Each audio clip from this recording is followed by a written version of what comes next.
Good evening, everyone. Good evening, everyone. Thank you so much for joining us tonight. It's brilliant to see so many people here. And thank you to everyone who's joining us online as well. My name's Rachel South, and I manage the bookshop at Pushkin House. And I'm so pleased to welcome Irina Sadovina, Ilona, Yazhbin, Chavasse, and Hamid Ismailov for their discussion tonight about translating indigenous literature from the Russian North. Irina teaches Russian at the University of Sheffield, and she is a translator from Russian and Mari. Her translations and writing have been published in Prototype, Meniscus, the Calvert Journal, and many other publications. And her most recent translation is White Moss by Anna Nerkagi, who is a Nenets writer from the Yamal Peninsula in northwest Siberia. White Moss was originally published in Russian in 1996 and has just been published in translation by Pushkin Press earlier this month.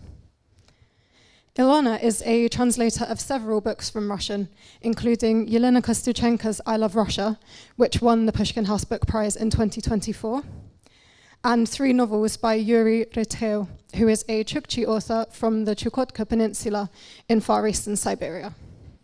Today, Ilona will mostly be focusing on Yuri's novel When the Whales Leave, which was originally published in Russian in 1975 and published in translation by Milkweed in 2020.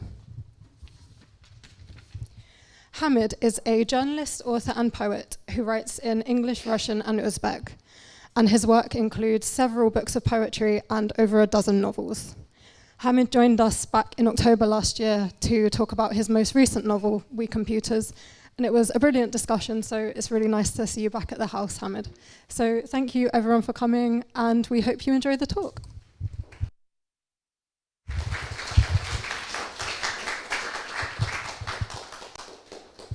So thank you very much, Rachel, and thank you everyone for coming and sharing with us this wonderful evening. No pressure, but can I ask you a question? Has anyone read these books or not? 1, 2. So there are some, there is some knowledge of these books, but I would highly recommend those 2 books to read, because you will discover completely different worlds. And to set up, because apparently the majority are unfamiliar with these books, to set up the background. Why you don't tell us about the literature of this part of the Russia, and of this part of the world, which language they are writing, which language they are speaking, what's the situation with this language. Shortly, sort of briefly, the background. And though Anna Nerkagi is saying that the man is the main thing in the youth, but nonetheless, let's start with woman, with Anna Nerkagi. Hi everyone. So the Nenets are an indigenous community that are mostly reindeer herding, hunting, but not only, and they live kind of on both sides of the Ural Mountains, so on the European side and then also on the Asian side. Anna Nerkagi is from the Asian side, well, quote unquote, I should say, and they live beyond the Arctic Circle. They didn't always live there, although they also lived there. But, we often have this idea that indigenous people have kind of sprung out from the bog or the forest or wherever, from time immemorial, and they have remained unchanging. And of course, that's not the case. Not the case for the Chukchi, not the case for the Nenets. And the Nenets have had a long and complicated history in modernity, including history of interethnic relationships with the Khanty, which are their southern neighbors, and also, of course, with the Slavs from Moscow, and then eventually Russians, specifically in the form of the Soviet Union. So Anna Nerkagi started writing in the late Soviet period, so kind of 80s, 90s, and then is still very much alive, and whatever she may say about the man being the master of the tomb, she's like absolutely kicking ass, and living in the tundra. I'm trying to be concise, but I fear that I've already waffled. Nenets is a Samodaik language, so it's Uralic, not Indo-European.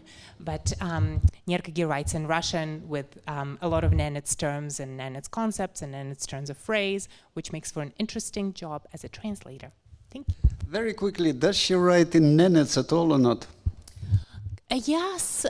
So she's kind of retired from writing for the mass public for several decades now, but she does write on rocks in her community, for her community, and she also writes children's books and kind of manuals for the Nenets school, and those books are in Nenets and Russian. And Yuri Rytkheu and Chukchas? So the Chukchas are another indigenous tribe, very ancient. They live at the easternmost tip of Russia. In fact, where they are, on a clear day, you can see Alaska. So they're right across the Bering Strait from America. I remember being very keen in the first book that I translated by Yuri back in 2005, that the publisher include a map, because it's almost impossible to talk about the geography and people's movements without a visual picture of where they are. You have the Russian continent, and then you have this sort of spit peninsula away from the coast, and then you have more ocean, and then you have America.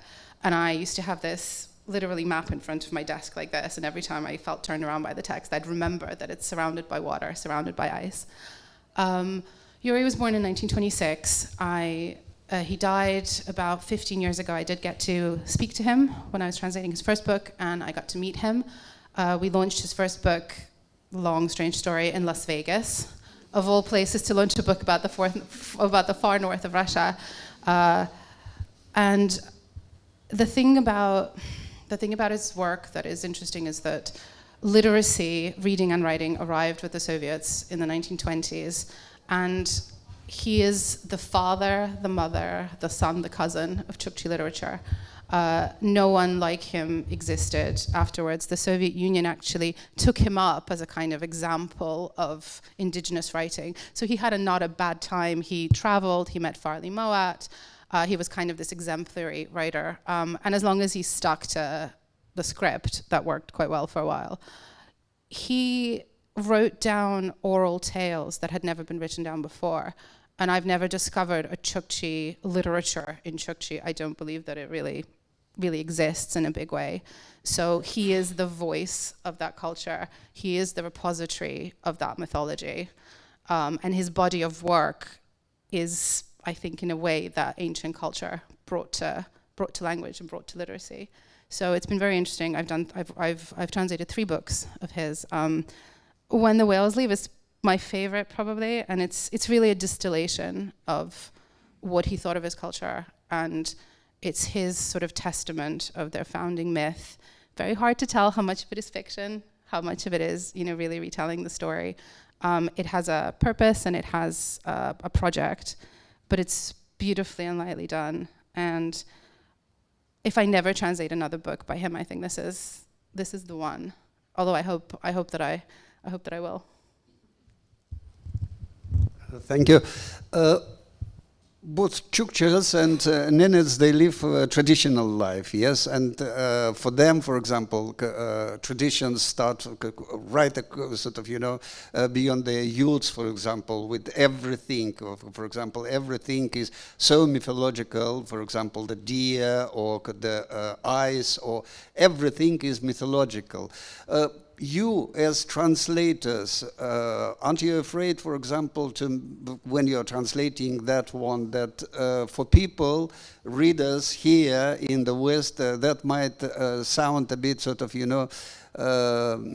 ethnographical or sort of, mythological. For example, with Rytkheu, for example, it might have happened what happens in the book in the 12th century, in the 8th century, nowadays. So you don't know the sort of time of happening of this thing. So is there any danger of translating these books for the Western reader when they would accept it as a sort of, ethnography?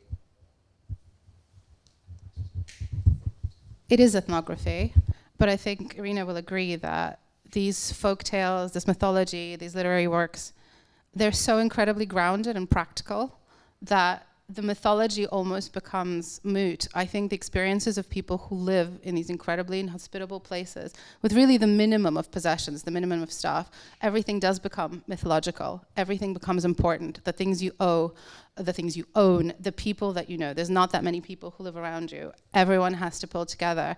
So the deer and the sledges and the tambourines and the chums, they all do take on this epic, I think, importance, because these are the things that stand between you and death outside. And that, I think, practicality is what grounds the mythology, because these people often in these tales, they're living exactly the same way as people there lived 1,000 years ago, 2,000 years ago. And that displaces time. One of the things that I always think about with Yuri's book, particularly this book, is something that maybe came up in a conversation that we had. I don't know how I kind of came up with it, but it's this idea which comes across in the mythology that time is not a spiral, it's not a loop, it's a spiral.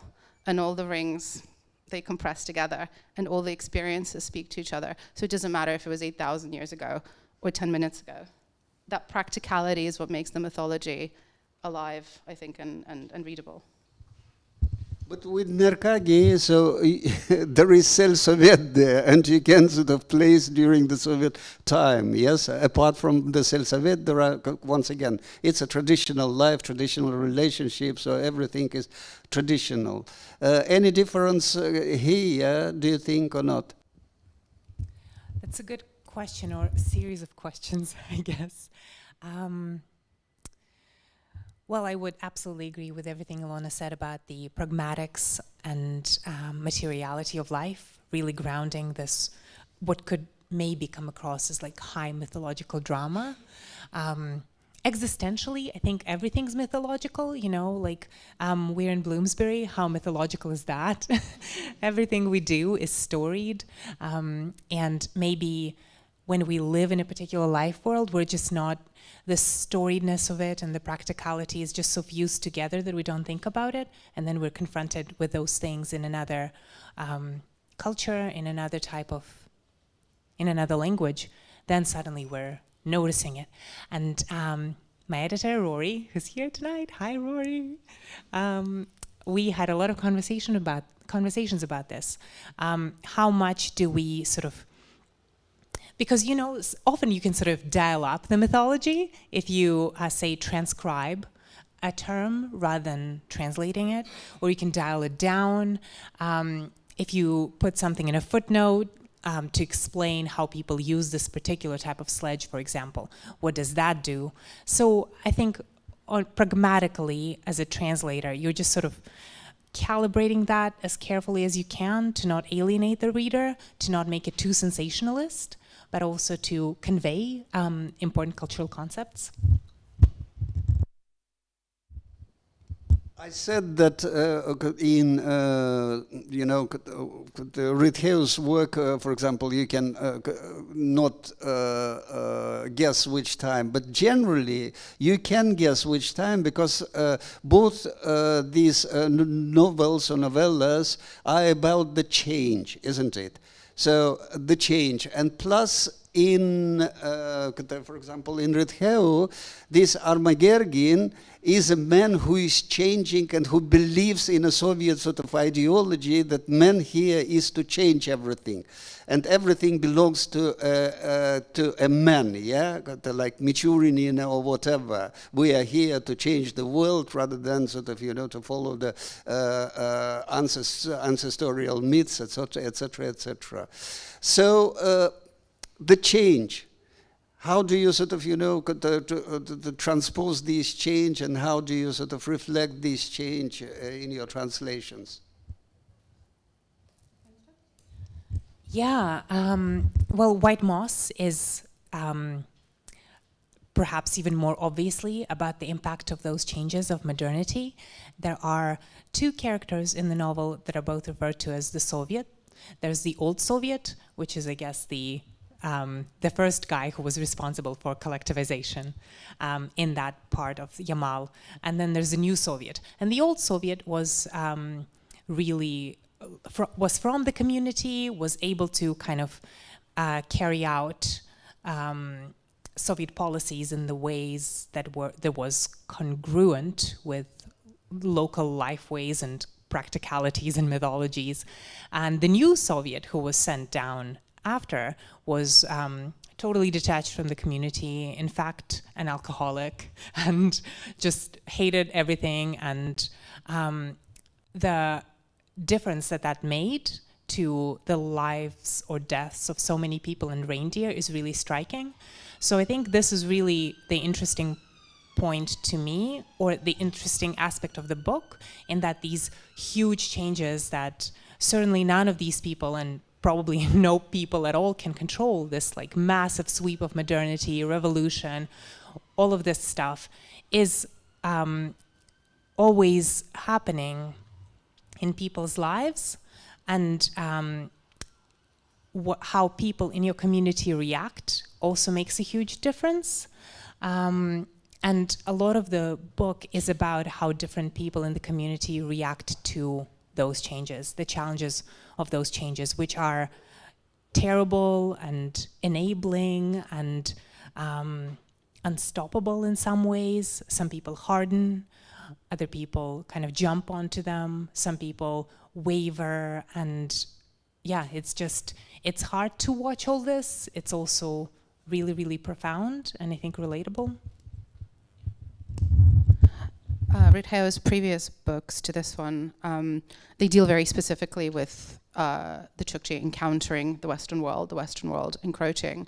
And they are very placed in time, and they are about a time of great changes. By the way, these changes are not always bad changes. Yuri was very keen on the fact of indoor plumbing and medicine and people not freezing to death. Again, very pragmatic. He did not long for the kind of pure and difficult life that his ancestors had had. He's very pragmatic about it. His grandfather was the last shaman of Welland, and his grandfather's name means born at the crux of time. And his grandfather actually straddled the kind of the primeval period and the Soviet/American period. His grandfather was a ship's cook and went to San Francisco and traveled the world and was an exhibit at the Chicago World's Fair in 1896, and then came back to Chukotka.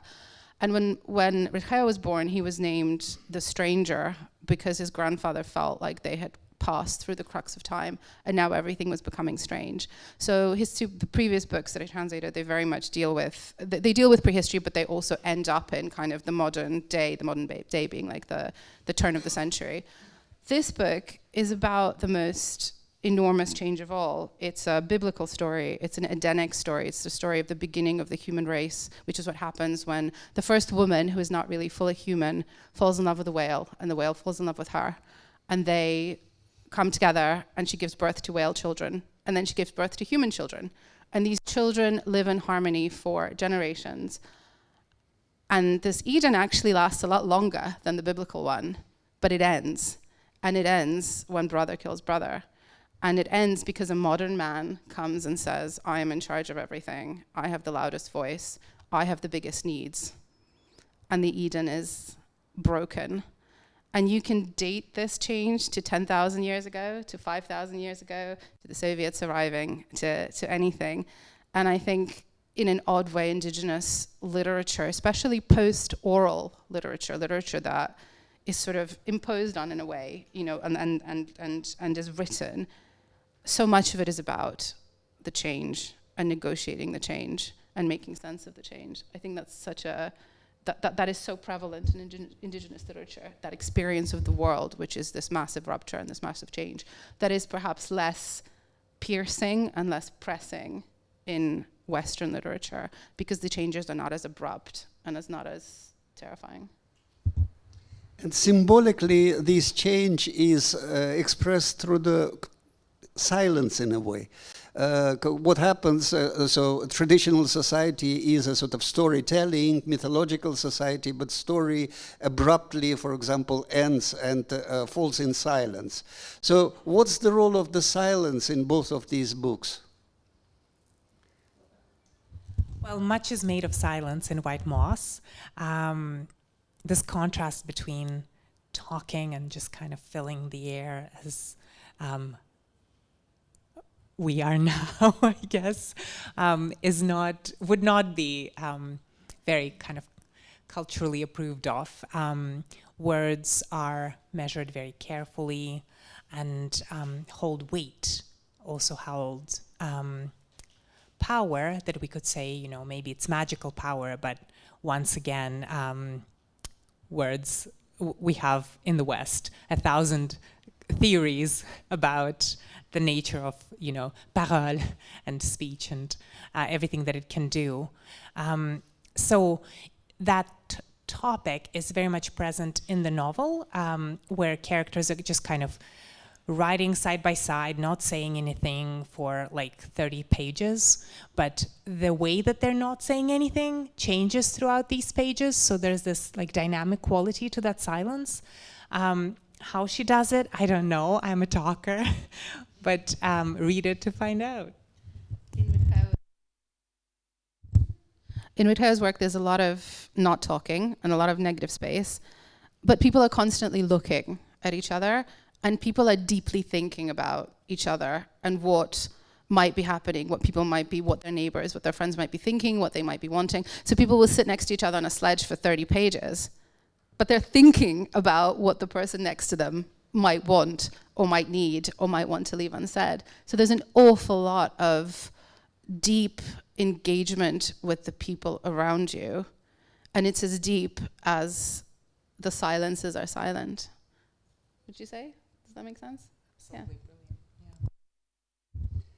So we'll be talking about the translational challenges, yes, but before that, about writers who are not, unfortunately, among us. Rytkheu passed away, but Nerkagi is still alive.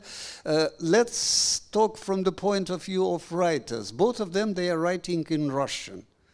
So the question is, for whom they are writing?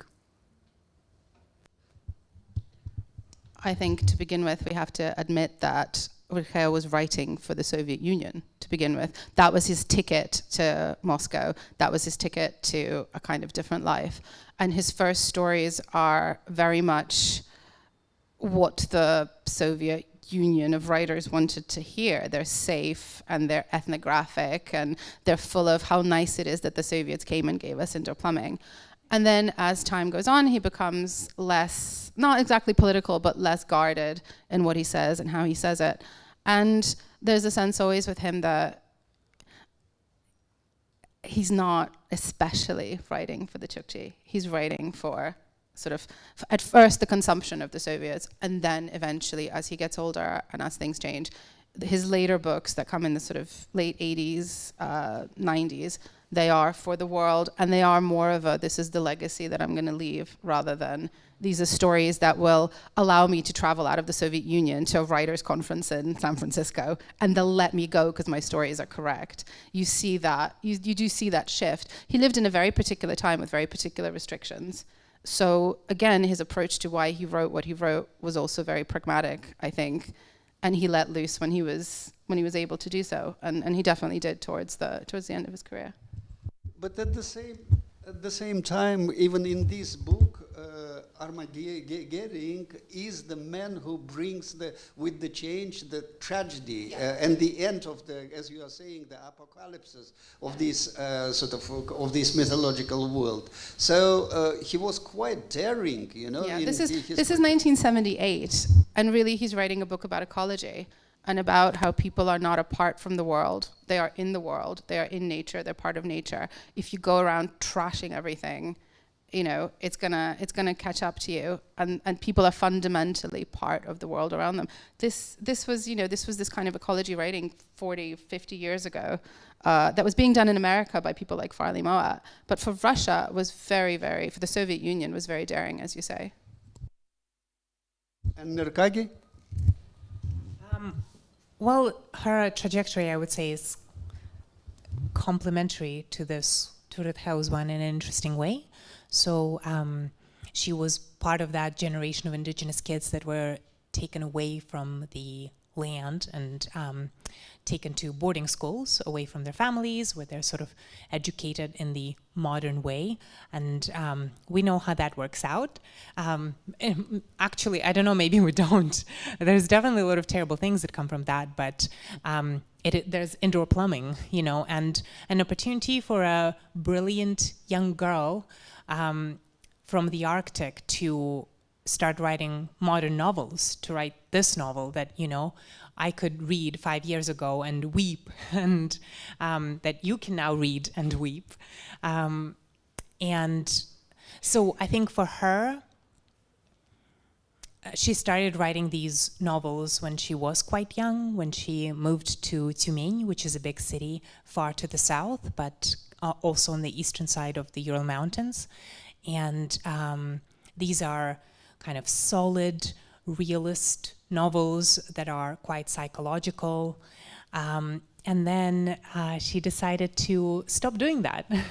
She decided to stop trying to be a modern writer, to stop trying to be a Nenets writer in the big city. And of course, she also was restricted by that infrastructure of the writers' unions locally, and has been quite supported by local writers there.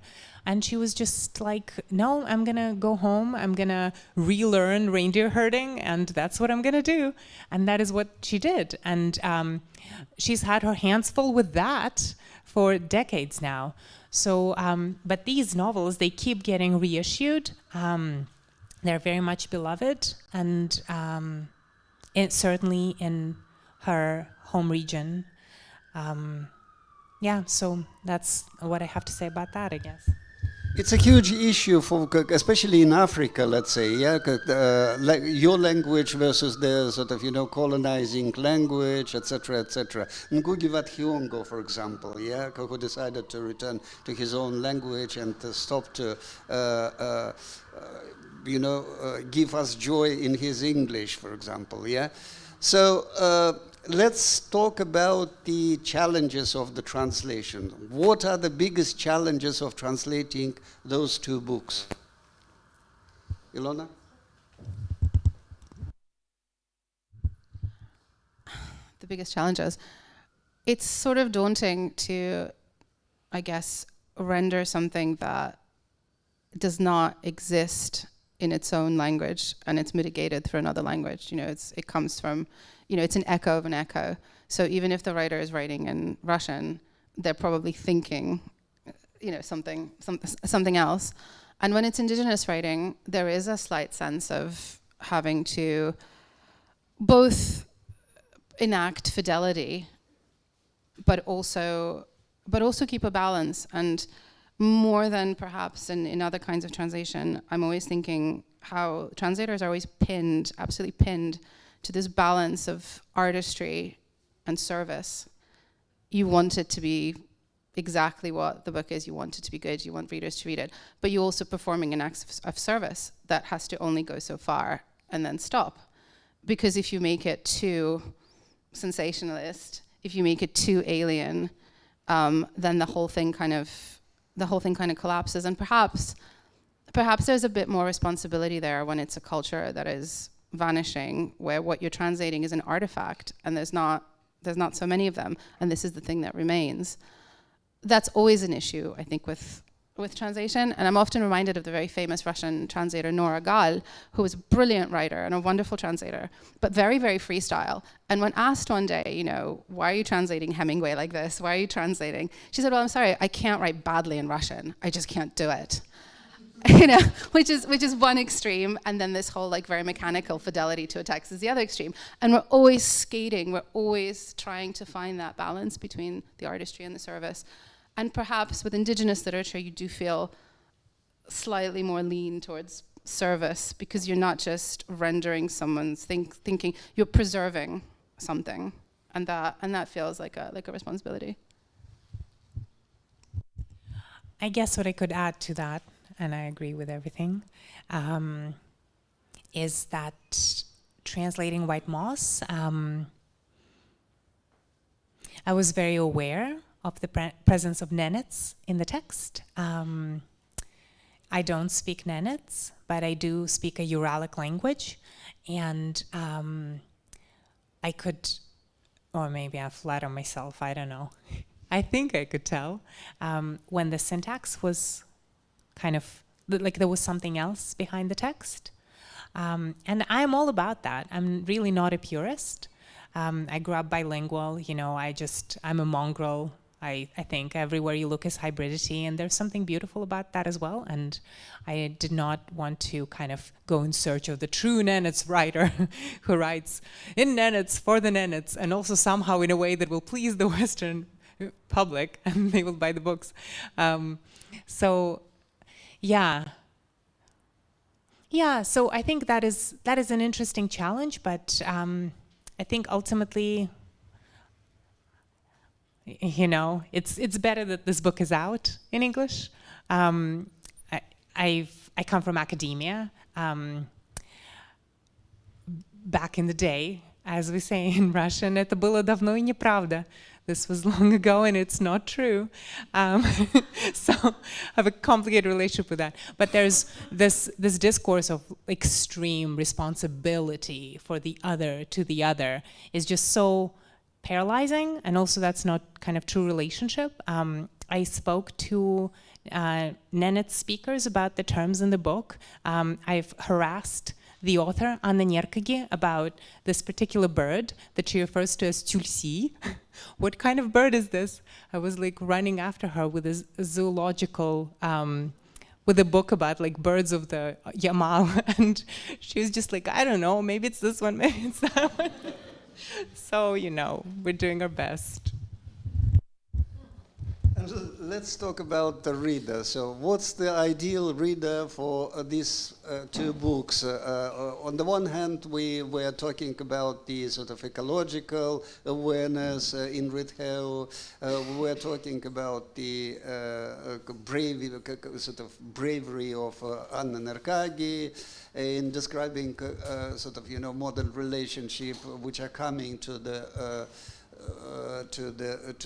traditional societies. What's the ideal reader, apart from these people who are here, what's the ideal reader for your book? Because commonly we know that common reader is after the books which are very similar to his culture, but with some snow, maybe like Stieg Larsson, let's say. Stieg Larsson, for example, you know, he is extremely popular because everything is happening like in here, but at the same time there is some extra drink, for example, which we don't know, or lots of snow. So what's the ideal reader for these particular books? Okay.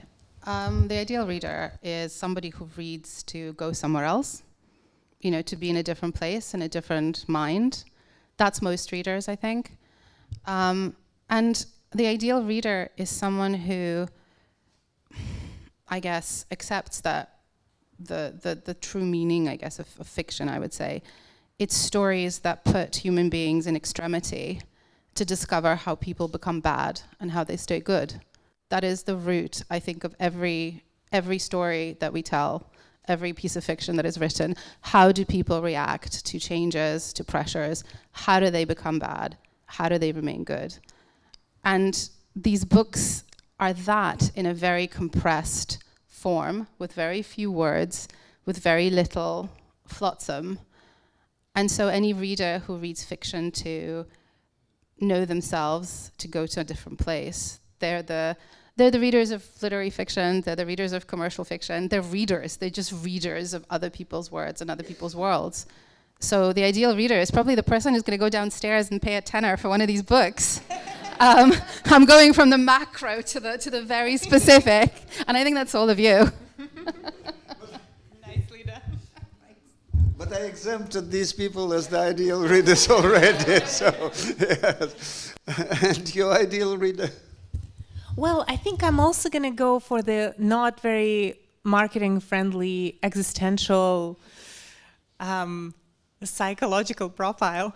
I think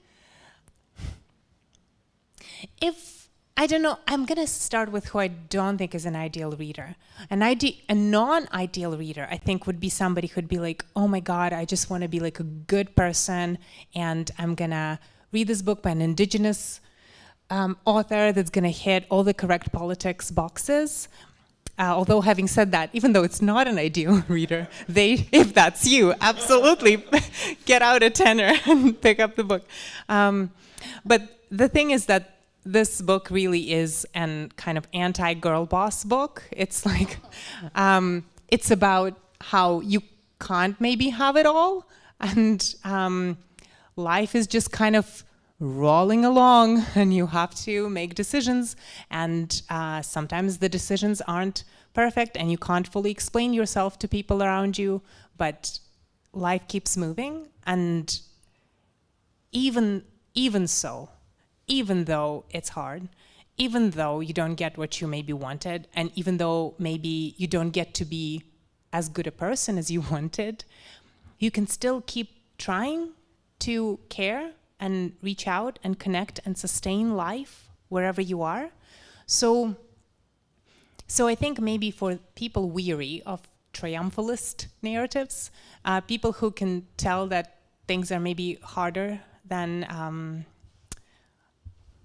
they seemed, because I think there is a lot of hope there and a lot of quiet gentleness in it. And I don't know about you guys, but for me, that is what I need right now.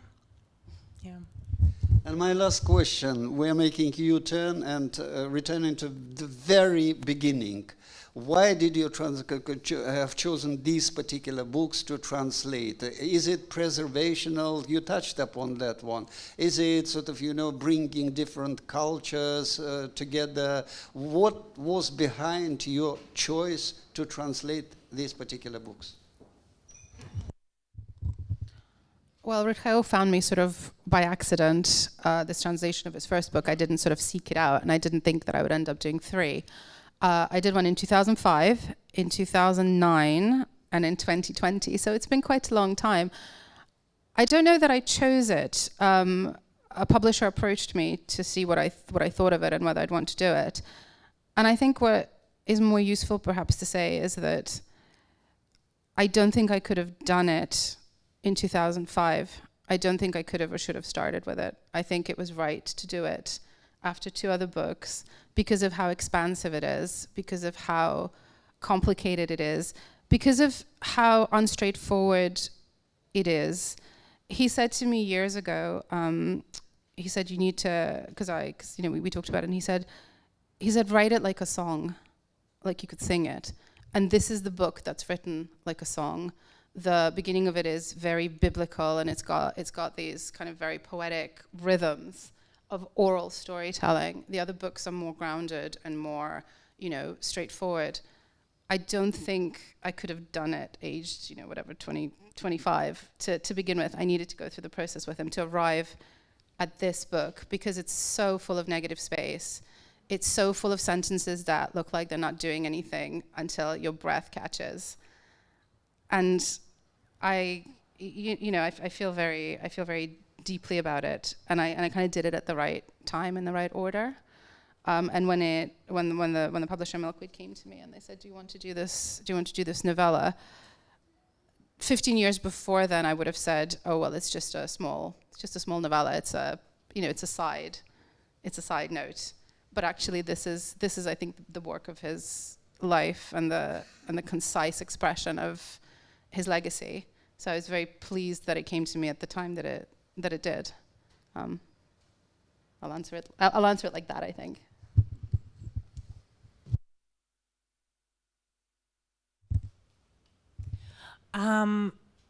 Before I read this book, literally right before I read it, I had submitted an academic article, that was back in the day, about external representations of the Mari people. So how do outsiders talk about this community that I come from? I was very interested in this question for obvious reasons, and also because I was living in Canada for a while, and kind of came in contact with a lot of indigenous thinking about this issue there. And I was just getting so frustrated with it. And I wrote this article and I sent it off and I just hated it and I hated the whole thing. And then I read this book and I was like, ugh, I should just, the world doesn't need another kind of self-obsessed academic article where I'm trying to somehow in words come up with the ever more correct way of approaching this issue. The world just needs stories like this one, and selfishly, this story spoke to me. So it's like, well, I just want everyone I know to read it so that they can understand what I'm talking about. And that's how I translated it.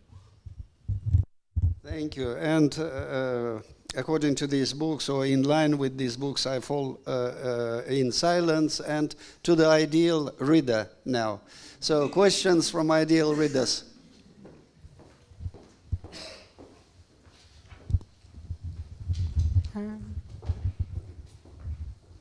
Yeah, thank you for coming today, Erin. I was just wondering how you initially got into Indigenous literature in the first place.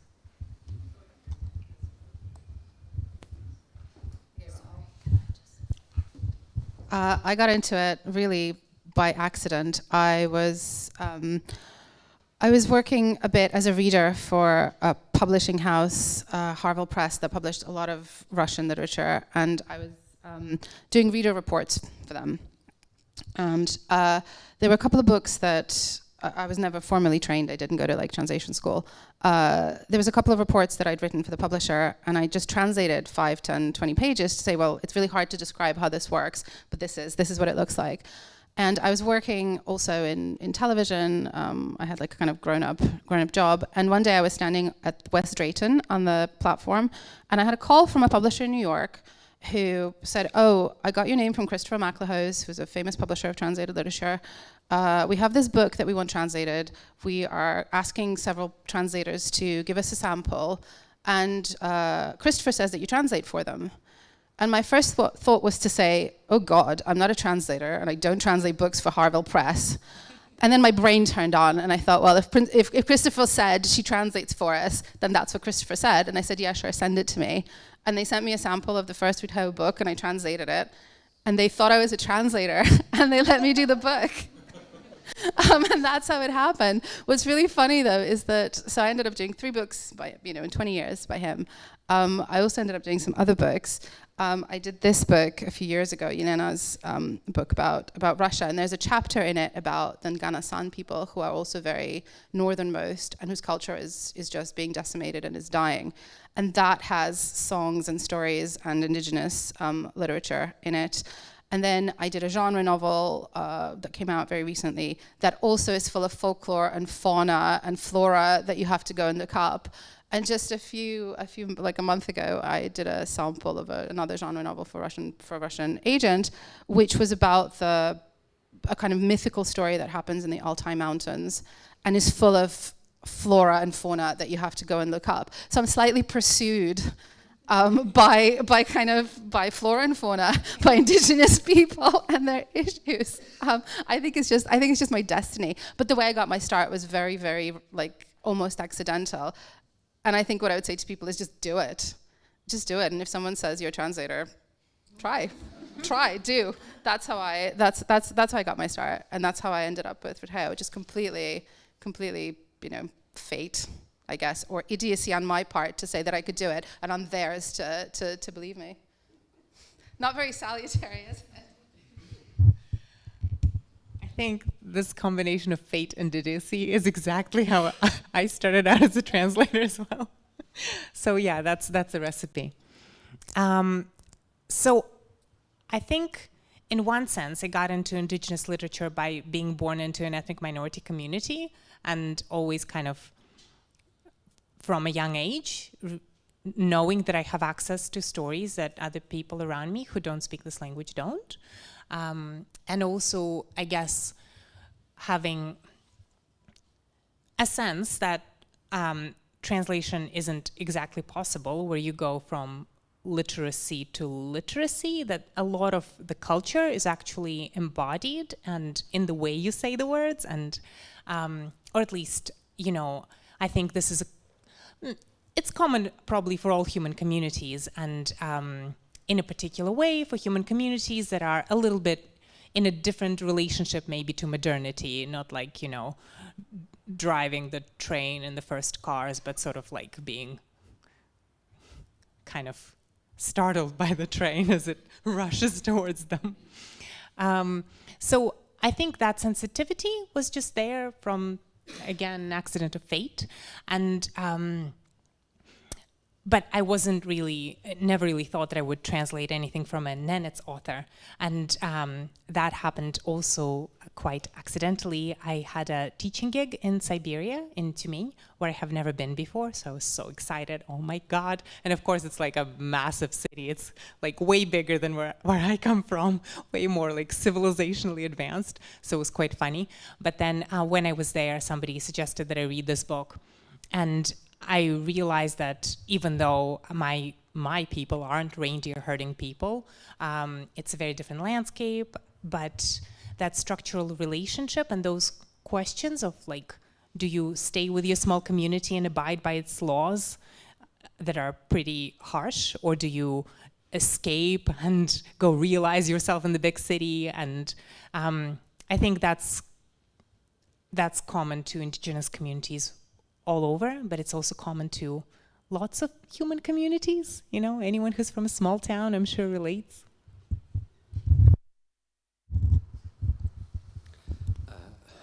Thank you for. I heard about this book, White Mouse. Definitely, I'm going to read. I'm quite interested. I began to learn Russian when I was 17, but I forgot. But I can still remember some Russian word. I'm Uyghur, original from Central Asia. I was quite curious. I just checked now while you talk about Nenets people north of Yakutia, which we know Yakutia is quite close to Turkic people. Even nowadays, I met a few Yakutian people in London. So fascinating. The Uyghur Uzbek can communicate Yakutia people in Siberia. So I was wondering, I just checked, Yakutia is not connected to the larger neighbor, which is in the south, the Yakutia. The Nenets people not connected. So I want to know, how do we call, how do they call white mouse in Nenets, in the indigenous language? Or I have a few more questions. When they began to, I don't know, maybe it's the right term, began to assimilate it to Russian culture. When they began to lose their indigenous language. Just I want to know about it. Thank you. Yeah, that's a great question. I mean, there's just, as for the Saha people, the Yakut, and for Nenets, and for my people, the Mari, those inter-ethnic connections have been there for a very long time, and languages have been influencing each other. The Mari, for example, are not a Turkic people, but they're very, very much influenced by Turkic culture. Mari is considered the most Turkified Finno-Ugric language because of that history and because of geography. So I think for the Nenets, I'm not gonna say anything about Turkic influences, I just don't know, but certainly influences of the Hante community and the Mansi, and those kind of medieval relationships that included warfare and violence and all of that have been there for a long time. But in terms of this like modern style bulldozing over cultures, that of course happened in the 20th century. Yeah.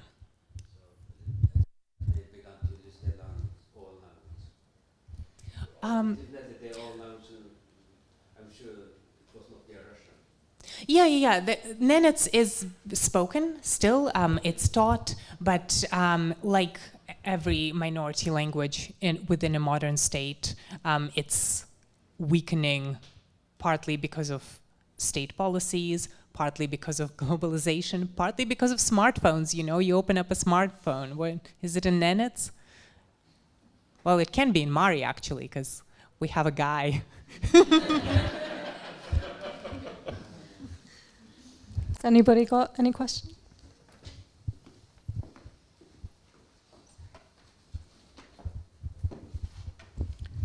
Hello, thank you for a really interesting discussion. I was just wondering, because you were talking about the authors that you've translated that we're talking about tonight as coming from like a very particular kind of Soviet era, even though obviously they're from different generations. And you kind of say that, I'm sorry, I can't pronounce the name, but she's still alive and just, yeah, sorry. But so are there current generation, like post-Soviet generations, are they also writing? Because I've come across like art and film from like indigenous northern Siberian communities, but it's not necessarily something that I see much about in terms of the literature. So are there people writing in these communities? Is it still like a struggle where if you want to write, you kind of have to leave the community? Yeah, just wondering if you know much about the current state.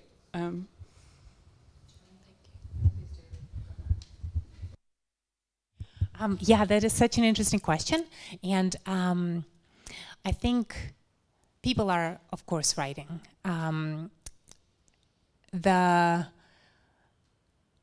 For literature, for fiction, to reach audiences beyond one's community and then beyond that community, beyond one's community, a lot of things have to be in place. And some of it, of course, is like how sort of universally appealing, how strong the text is. And a lot of it is also just, maybe the text is very, very strong, but it's just like that much harder to translate. And so we don't know about it. And so I would say there are definitely people who are writing, and they're being talked about in the local news, that they're being published locally. I've got a friend who lives in Surgut, which is in Khanty-Mansiysk okrug, and she's got a hookup in the local library. So she's always like telling me what the people are. But it's the kind of I'm not even talking about like ideology or censorship or anything. Just the economic leaps that a person needs to make are just really huge. So I think that's part of the reason why it's kind of harder to find people. And I guess from my own experience, having access to a literature in Mari that is not necessarily even translated into Russian, much less English, I think that, there's stuff that's just kind of, there's a lot of great stuff that would need a lot of preparation for it to sound good in Russian or in English. One example that I'm going to give, and then I'll stop, is this travelogue by Yuri Rytkheu, who is a Mari writer and journalist, about how he and his friend went to Chukotka in the early noughties, and they went there for work, and it's hilarious. It is so funny. It's, just these two guys, these two provincial bumpkins, these two Mari guys traveling to Moscow, not able to figure out the taxis, really afraid of the prices. Then they're on the plane, then they end up in Chukotka. It's super cold, completely dark. So, and as I was reading it, I was like, I'm so happy that this exists, because this is a travelogue by Maris, for the Maris, about Chukotka, and it doesn't need to be translated. If anybody wants to publish it, then contact me after this. But so I guess the short answer is all of that exists in people's writing desks, in local newspapers, in local self-published books, in regional publications, but we don't necessarily have access to it. And that's why we need a really strong and robust translation infrastructure. Can I ask you both to read a favourite passage from your translations?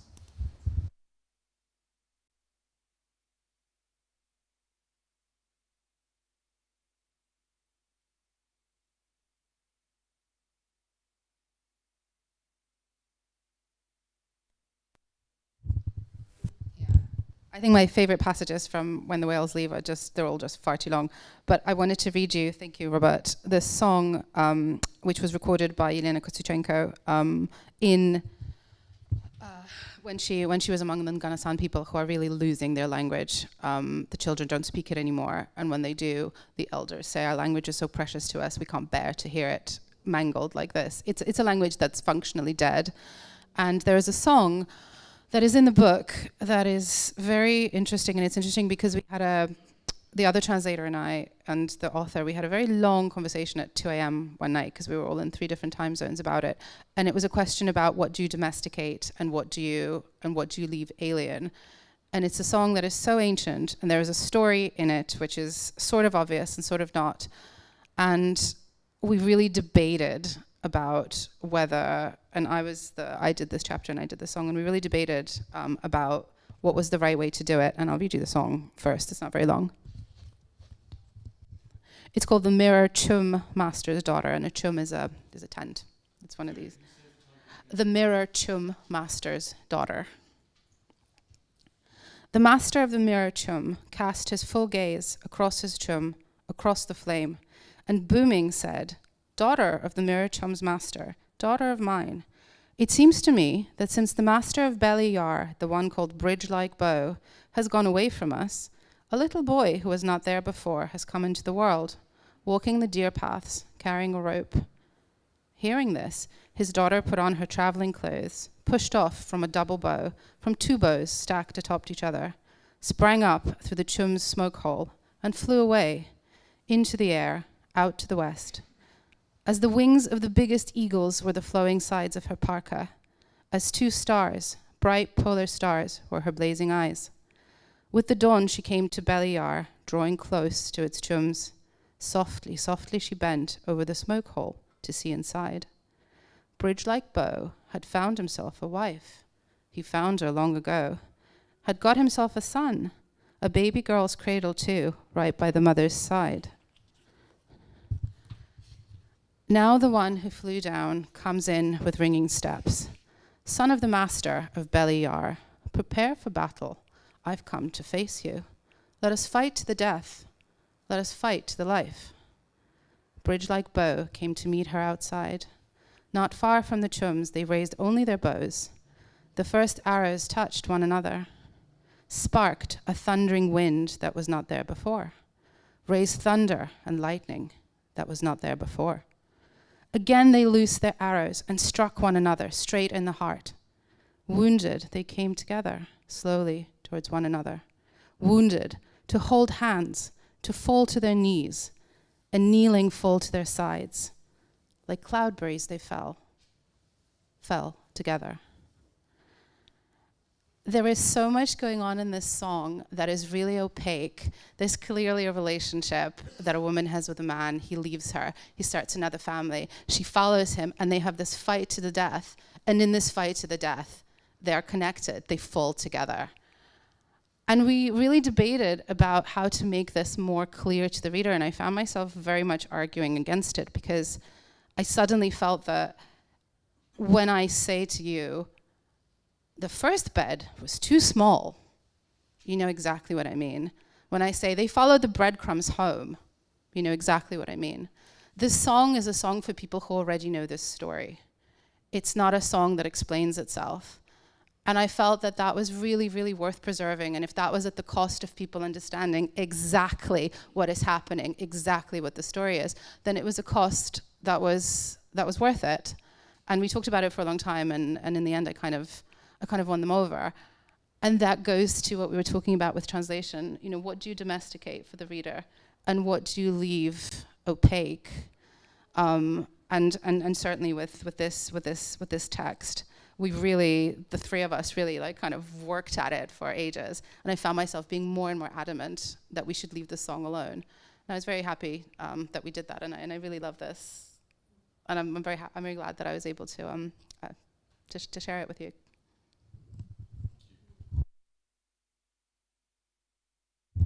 It's hard to follow that. But there's, I can find a passage that sort of speaks to the song in some way.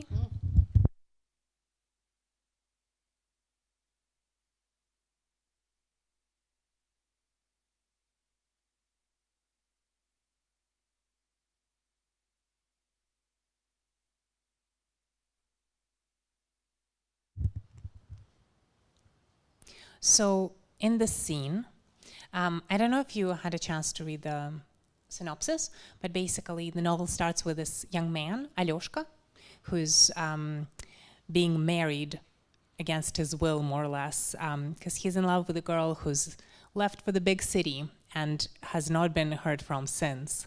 But it's been years and years, and he's waiting and waiting. But he's the only young man left, so if he doesn't have kids, it's all over for everyone. So his neighbors marry him off. And this is his mother on the day of the wedding, kind of having an inner monologue about all this and how wrong it all feels. Quickly and skillfully, the woman kindled the fire and cut up some meat. Filling a black soot-stained pot to the brim, she hung it over the flame. All this time, while the hands did their usual work, the heart and the mind did theirs. Her mind, argumentative and nagging, whispered, "How the people of the tundra will laugh at the wedding of your son. Women will caw like crows, and the word worm will crawl across the snows as fast as the wind. The groom's mother cut up the meat for the pot herself, kindled the pure fire of new life with her own sinful hands. She did everything herself, like an errand girl who at normal weddings scampers from one task to the next like a nimble mouse. Neither the bride nor the mother of the groom can or should be working. That is a sin which brings no honor to any wedding, poor or rich." "Let it be," the heart objected, cautiously and timidly. "Never mind the shame. At least you've married off your son. Is that so bad? You won't have to thrash around in anguish like a mother bird over a ruined, empty nest. The family nest won't be empty. It will begin a fresh, thriving life. And the same women who now wash their tongues with their own spit will in time come and sit at the table of your daughter-in-law and your son." Thank you. Did you have a question? I did have a question, but I wonder, I mean, that was such a beautiful point to end on that I'm a bit wary of asking it. Okay, well let me try and ask. It's about language. I hope I can express a question in a useful way. But I was reading a book recently called Lost Lingual, which is by a young Russian woman poet from a Tatar family. Who'd always written in Russian, and she or they are probably no more than their early mid-30s, so not writing for more than 15 years. And I think Russian had become, for that poet as for other poets, such a mythology of power embedded in the language that she was sort of felt herself impelled to go back to the Tatar that she'd lost. She didn't have it except through her grandmother. And she started writing, not in Russian, but in a Tatar that she was struggling to understand. This goes back a little bit to the question that was asked about contemporary writers. It's maybe something more natural to do within poetry than within prose, to mix languages and to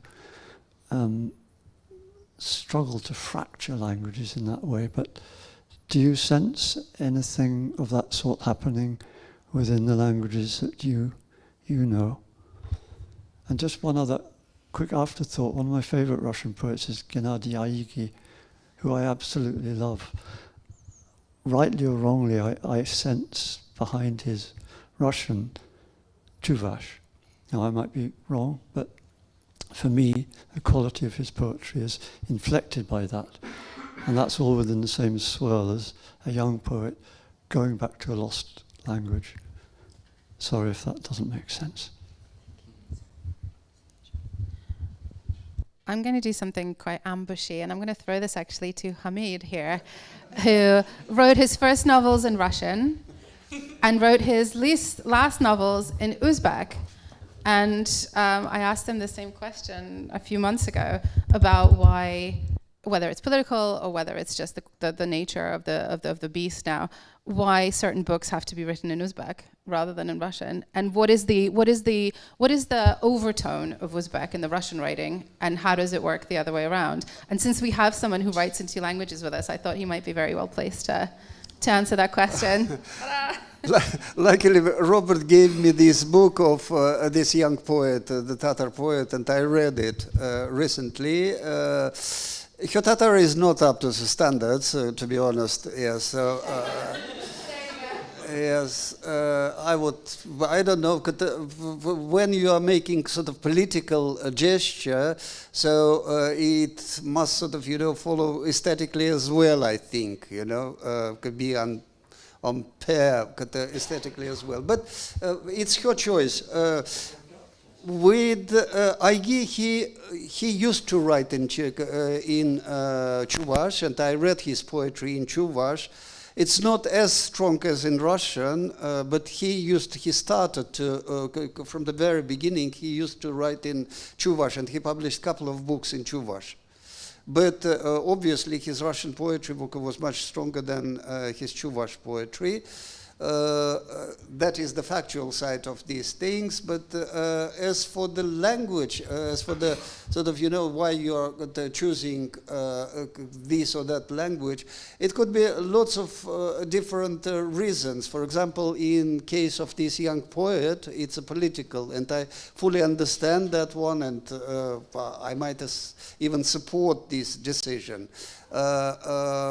In my particular case, it's nothing to do with the politics. My understanding is that the writer serves a certain language, rather than readership or rather than sort of, anyone else. So we could, by sort of, taking language in the places where it hasn't been, with challenging languages, etc., etc. In my particular case, what was interesting, the things which I should have written in Uzbek, somehow I wrote in Russian. Those things which, by sort of nature of things, I should have written in Russian, I wrote in Uzbek. It's quite a strange thing, and I tried to sort of unravel why it's happening, and finally I came to understanding that, once again, I'm challenging the languages as such. I'm creating, like Aigi did, for example, the Chuvash space in Russian language, let's say. So I am trying to do the sort of Uzbek in Russian, or Russian within the Uzbek. So I'm taking the language to the places where it hasn't been before, in a way. So that was the sort of, my driving force. Different people are serving different sort of, cases and different reasons, but particularly in my case, that was the sort of, the reason. You've reminded me of the kind of very fascinating way in which Nabokov in mid-20th century, who spoke French very fluently, who spoke Russian obviously very fluently, and spoke English very fluently, he actually attempted to translate his novels from Russian to French, from French that he'd written back. And it turned out that he was rewriting it as he went along, partly because writers, they want to rewrite, they never finished, but also because the language dictated the form. And so it became a different book, not purely because he wanted to keep fiddling with it, but because you could say things in French that led to other things. You could say things in Russian. And that is a really, really weird, really interesting case of an author who is also a translator, translating themselves, re-authoring. So any kind of damage the translators do to a text, the writers do a lot worse. So we shouldn't be so serious about it. I'm reminded also of a story that I like to tell about Yuri, when I did his first book. This was really kind of like a benediction from him in a way, which scared me half to death. It was in 2005, and you still had calling cards that you used to phone people abroad. It was such a long time ago, and he was in St. Petersburg, and I was in London, and he was 3 hours ahead of me. He was a very early riser, so I was told if you want to phone him early. So I'd sort of, wrap up at 5 a.m. or 4 a.m. and use this calling card and phone him. And one of our first conversations, I said to him something dopey like, Yuri, look, I have this list of questions. One of my questions is, okay, so 4 men get into this boat. They go to the sacred island to do sacred things. There's 5 of them in the boat. They get out, there's 4 of them. They come back, there's 5 of them. Is it a metaphor? And Yuri thought about it and he said, my dear girl, I wrote this bit in 1970 in a drunken stupor with my left hind leg. Make it work. Just fix it so it works. And I remember thinking, okay, he's not precious about it. But it also was a bit like, I think when we talk about very virtuously and dourly about what we owe and all of this stuff, there's also an element of drunkenness and authors just writing stuff because they write stuff. And when you translate, I don't know, Dostoevsky or Tolstoy, and they use the same adjective 3 times in a paragraph, it's not because they don't know any other words. But sometimes you're racking your brain about why something is the way it is, and then if you have access to the author just goes, I don't know, just fix it. And he was very pragmatic about, he said, I want people to read these books, just fix it. If you think something is weird, fix it. And it was like a kind of benediction that I think, because it was my first book, my first author, I actually found really, really terrifying. Like that kind of like, just he said, it's yours, make it sing. Do what you need to do. It was very, very generous, but very, very practical. He wanted his books to sell. He wanted to earn money from his writing.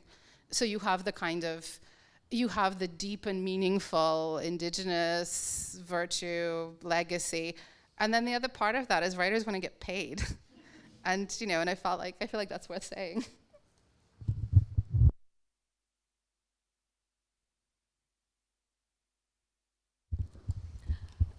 Thank you very much for your presentation and for the discussion. I wanted to ask you to what extent the 2 writers are well known and read by people who speak Russian, not just Russians in Russia, but in the culture. How well known are they, and how interested are people in the indigenous perspective? Thank you. Rytkheu was very famous in the Soviet Union. There was one of everyone, one Uzbek, one, Chavasse, one Chukchi. He was the Chukchi. There was really no one to rival him. He was very well published in his day. There were films made from his books. It all kind of went quiet in the 90s. And then Roman Abramovich became the governor of Chukotka and released all his books. And as soon as he stopped being governor, all the books went off the market. He's very famous, actually, Rytkheu, in Germany. His books have always done well since the 70s. They've been released by a Swiss publishing house. I think now, these days, probably people who know him and remember him and read his works are mostly, I would say, outside of Russia, I feel.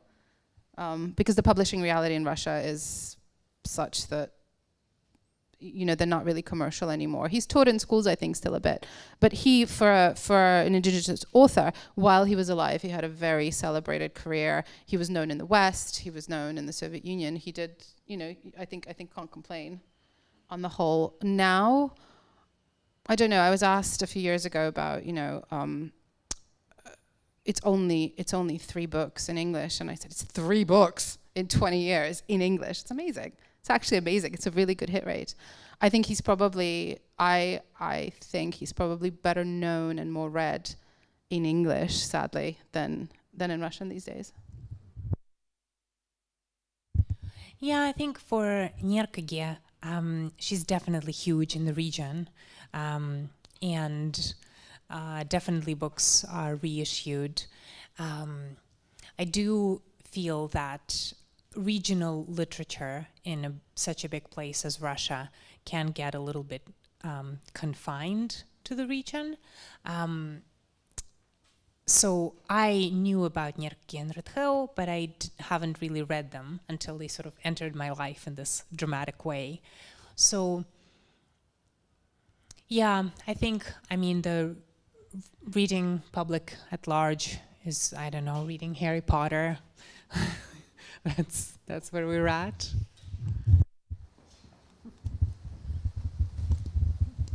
Oh, thank you very much for very, very interesting presentation.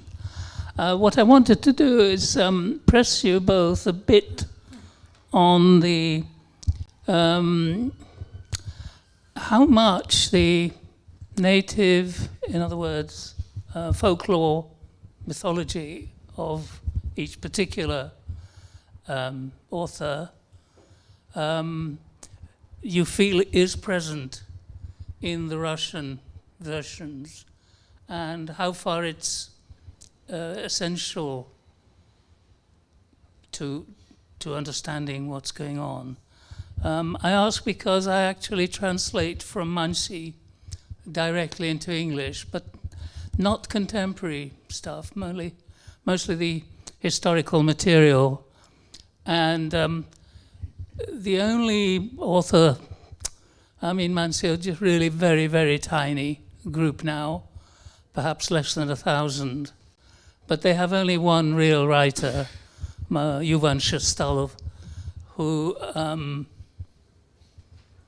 I think is very hard to appreciate if you don't know the extensive folkloristic and mythological background. So I wonder how far that's true of the authors you have translated. Thank you for this question. So White Moss is really accessible. It's a modern novel, it's psychological, it's quite clear, which is realistically one of the reasons why I thought it could be a good text to translate, and why Pushkin Press picked it up quite easily for this sort of, you know, popular wide release. But that there's a lot of Nenets history and theology, I suppose, in it.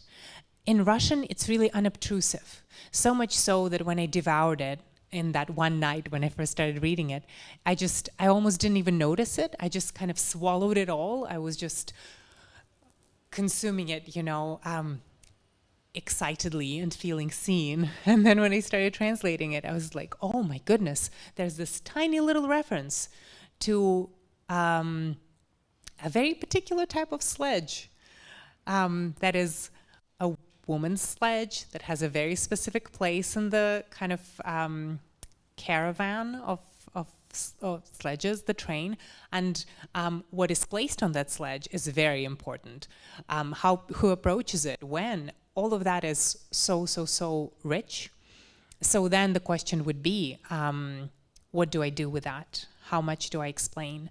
And there are a lot of things in the book where I did all that research and have been enriched by it, but it had to stay outside of the book because then it would just get bogged down. But I think that that worldview shows up really beautifully in Spirit, in a particular section where the young guy, Alyoshka, that we've already met, is having an encounter with his neighbor, who's the father of the girl who flew away and left him behind. And this old man is kind of passing on a particular duty, spiritual and practical duty, that Alyoshka will now take up and sort of undo. And we can see there just how much is going on there behind the kind of very recognizable human dramas. In the kind of earlier Rytkheu's, the more historical novels, the mythology actually was not particularly difficult. The first book we actually ended up doing little footnotes, like little half notes, which in retrospect maybe was a mistake, but those books are very ethnographic. There's a lot of objects, there's a lot of words that we kept as words. I had always open this absolutely incredible resource. It's like it's called the Canadian the Canadian Oceanographic Weather Station Encyclopedia. It's like an 8-volume thing that is only hosted online by Canadian University. And it has the word for every kind of ice, every kind of snow, every kind of weather condition that exists in the Arctic. It's the most incredible resource. And I was constantly looking at it to try and exactly understand what is pack ice, what is crush ice, what is this kind of thing, what is this kind of thing. And then there was also a lot of flora and fauna. And I was very embarrassed because one reviewer early on, a Siberian writer, said, well, it's all very good, but this isn't a gopher, this is a ground squirrel, actually. And I thought, shit, shit, I am pursued by this flora and fauna. I did so much research. I thought I knew what this was, and it's not a gopher. It's it's an Arctic squirrel, bugger. So actually with When the Whales Leave, it was a sort of relief because it's a pure fable. It's completely, all of his books are accessible, but this, it has nothing, even the unfamiliar things are familiar to anyone who's ever read a fairy tale or a fable or a kind of Bible from another culture. It's like a poem in a way. Everything that happens is deeply universal. And the mythology is actually, it's not that it's light, it's there because this is the story of how the human world began, but it has a completely universal, beautifully simple, it's more complicated in its rhythm than it is in its language in some ways. And it's totally accessible, and the weight of that mythology doesn't press on you at all. It just takes you both somewhere else and where you've always been, if that makes sense. Let's put it like that. Thank you. We've got a question from someone watching online. They say, thank you for an exceptionally interesting conversation. And Indigenous literature in English has become an academic specialty in Canada with its own distinct canon of works. Is there similar academic interest in Indigenous literature in Russian, and is there a canon? I think this question is difficult to answer because the word indigenous is really quite unclear. I've been asking myself for years what it means. And as soon as you sort of switch languages and as soon as you switch empires, it becomes obvious that the category is really historically specific and kind of constructed. So in Russia, there are different categories of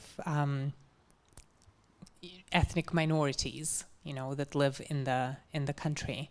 There's the nationalities, национальности, and I am a национальность, the Maris are.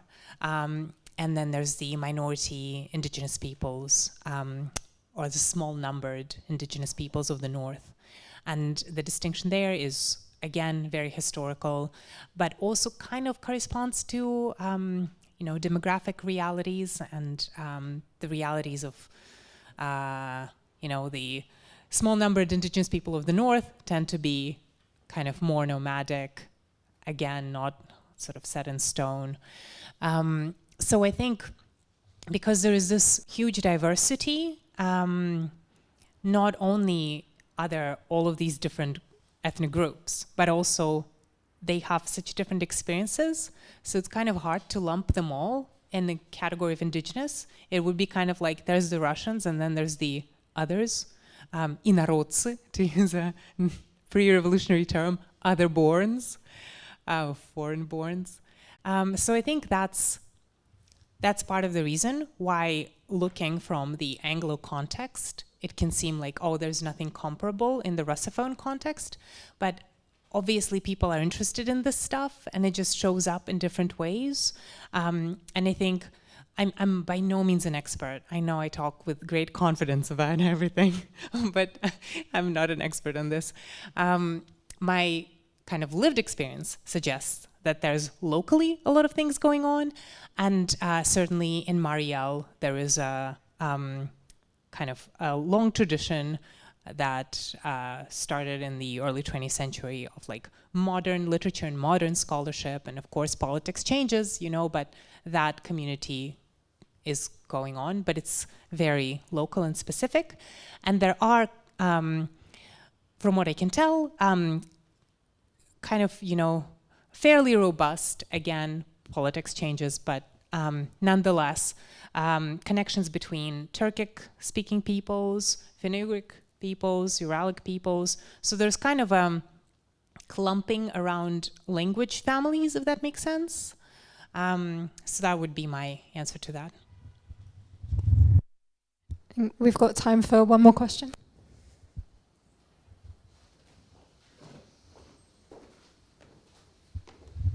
Thank you.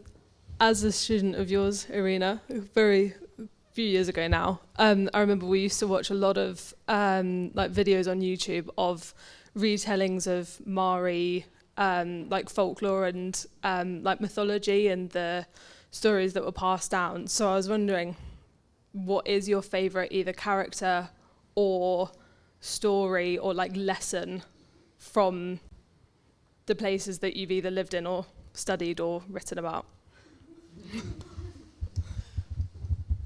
Whoa.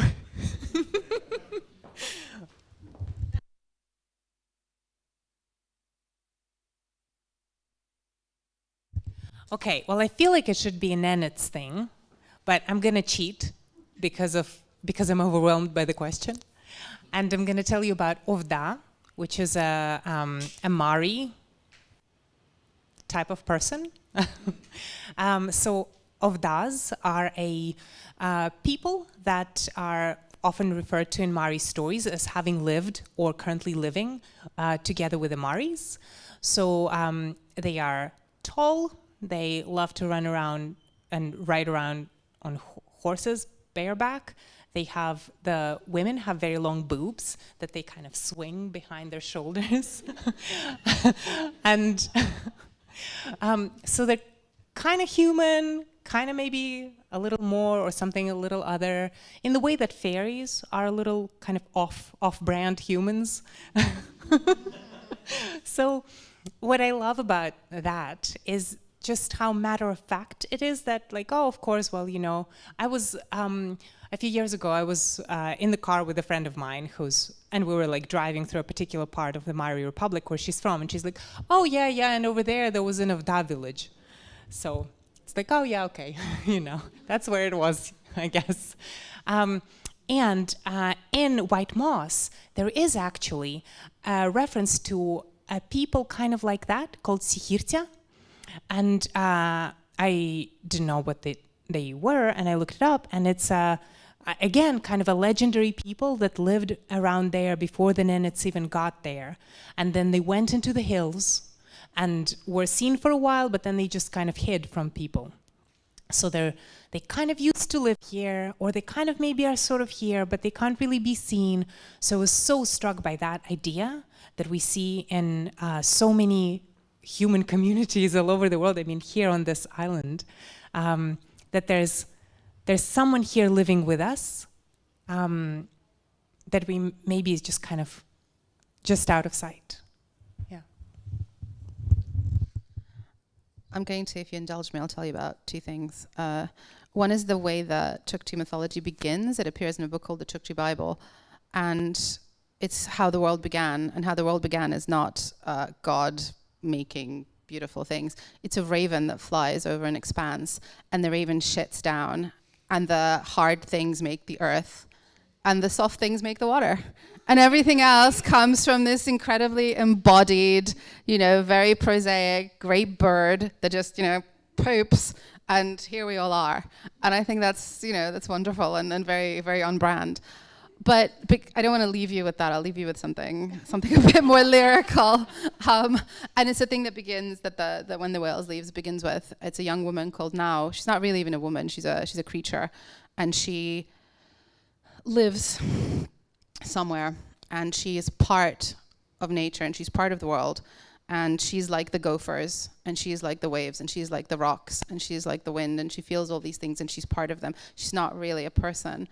And she sees a whale coming to the shore, and she falls in love with the whale, and the whale comes out of the water and becomes a man.